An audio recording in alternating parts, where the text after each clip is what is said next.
जिंकून येणाऱ्या जागांवर भाजप महायुतीच्या बैठकीत दावा करणार आहे। आज 144 आणि उद्या उर्वरित 144 जागांचा आढावा घेतला जाणार आहे। भाजपच्या आजच्या बैठकीत विधानसभा मतदारसंघानिहाय आढावा घेण्यात आलाय। 2 दिवसात सर्व विधानसभा जागांचा आढावा घेतला जाणार असल्याची माहिती मिळते।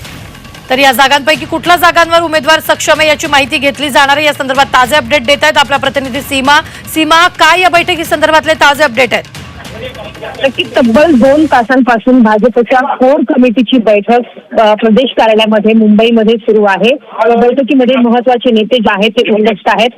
तर विधानसभा निवडणुकीच्या पार्श्वभूमीवरती कोणत्या मतदारसंघामध्ये कोणत्या विधानसभा मतदारसंघामध्ये आपण सक्षम आहोत, कोणत्या ठिकाणी आपले उमेदवार हे निवडून येऊ शकतात या संदर्भातली प्राथमिक माहिती जी आहे ती आज घेतली जात आहे। याचा आढावा आज घेतला जात आहे। त्याचसोबत भाजप मागच्या म्हणजे 2019 मध्ये ज्या जागांवरती त्यांचे उमेदवार निवडून आले होते, त्यांचे आमदार निवडून आले होते, त्या जागांवरती भाजप यावेळी सुद्धा दावा करणार आहेत आणि त्याचसोबत उर्वरित अजून कोणत्या जागेवरती आपले उमेदवार हे निवडून येऊ शकतात, कुठे आपली ताकद जी आहे ती वाढलेली आहे या संदर्भात जी आहे ती माहिती घेतली जात आहे आणि त्या ठिकाणी आपले उमेदवार देण्यासाठी भाजप आतापासूनच प्लॅनिंग करताना आपल्याला बघायला मिळत आहे। सीमा, धन्यवाद ताजे अपडेट देण्यासाठी। आम्ही वेळोवेळी तुमच्याकडून या संदर्भातले ताजे अपडेट घेत राहणार आहोत।